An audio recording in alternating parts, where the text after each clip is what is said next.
A Night in the Lonesome October by Roger Zelazny. October 9. Last night we obtained more ingredients for the master's spell.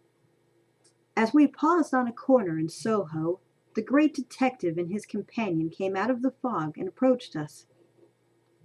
"Good evening," he said. "Good evening," Jack replied. "Would you happen to have a light?" Jack produced a package of wax vestas and passed it to him. Both men maintained eye contact as he lit his pipe. "Lots of patrolmen about." "Yes." "Something's afoot, I dare say." "I suppose so." "It involves those killings, most likely." "Yes, I'd say you're right." He returned the matches. The man had a strange way of regarding one's face, one's clothing, one's boots, and of listening. As a watchdog, I could appreciate the mode of total attentiveness he assumed. It was not a normal human attitude. It was as if his entire being were concentrated in the moment, sensitive to every scrap of intelligence our encounter furnished. "I've seen you about here other evenings." "And I've seen you." "Likely we'll meet again." "You may be right." "In the meantime, take care. It's become dangerous." "Watch out for yourself, also." "Oh, I will. Good night." "Good night." I had refrained from growling lightly for effect, though the thought had passed my mind. I listened to their footsteps long after they had gone from sight. "Snuff," Jack said. "Remember that man." Somewhere on the long, long walk home, an owl passed us, riding the chill breezes on motionless wings. I could not tell if it was night wind. There were rats about the bridge, and I did not know whether Booba was one of them. Stars swam in the Thames, and the air was full of dirty smells. I kept pace with Jack's long strides while investigating every sleeping street person huddled in every shelter along our way. I felt at times as if we were being followed, but I could discover no reason for my apprehension. It could well be that our mere progress through October was in itself sufficient to produce anxiety. Things, of course, would continue to worsen before they got better, if they were ever to get better again. "Ah, Jack," came a voice to our left. "Good evening." Jack halted and turned, his hand near to the place where his knife was concealed. Larry Talbot stepped out from the shadows, touching the brim of his hat. "Mr. Talbot," Jack began. "Larry, please." "That's right. You're American. Larry, good evening. What are you doing out so late?" "Walking. It seemed a good night for it. I tend to insomnia." "You were in town, perhaps?" "Yes." "So was I. I met the great detective himself and his friend. He stopped to ask me for a light." "Oh?" Larry glanced at his palm, seemed reassured of something, and went on. "I got the impression he's involved in the investigation of the recent slayings, of which I understand there was another tonight. You hear anything about it?" "No." "Cautioned me to watch my step. I guess that's good advice for all of us, though." "Did he give the impression he had any real clues?" Larry shook his head. "He's a hard man to read.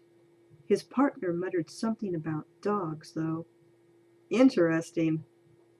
"I'll walk you part way back, if I may." "Surely." 8 days more till the death of the moon." "Are you a moon watcher, Larry?" "Very much so," came the reply. "I'd guessed that." We walked for a long while in silence, Larry's stride matching Jack's own. "Are you acquainted with the one called the Count?" Larry asked suddenly. Jack was silent for several paces, then said slowly, "I've heard of him, but I've never had the pleasure." "Well, He's come to town, Larry said. He and I go back a long way. I can always tell when he's about. Opener, I'd guess. Jack was silent again. In my mind, I revisited yesterday afternoon, when Greymock and I had made our way along the road Bubo had showed me. She ventured into the crypt while I waited above. She was down there a long while, silent as a cat, before she reappeared topside. Yes, she told me then. The rat was right. There's a rather handsome coffin down there, up on a pair of trestles, and an open trunk containing changes of clothes and some personal items. No mirror? No mirror, and Needles hung himself amid the roots overhead. I guess Bubo traded fair, I said. Never trust a rat, she told me. You said he'd sneaked into your place and was snooping around. Supposing that was his real reason for being there, and he only offered to trade information to cover it over when you caught him. I'd thought of that, I said. But I heard him come in, and I know just where he was. All he got to see was the things in the mirror. Things in the mirror? Yes. Don't you have any? Afraid not.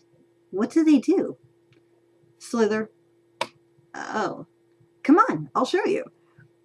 Sure it's all right? Yes.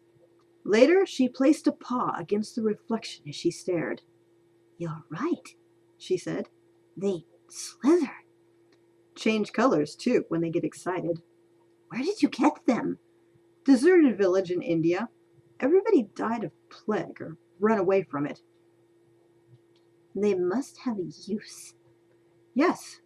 They're sticky. Oh.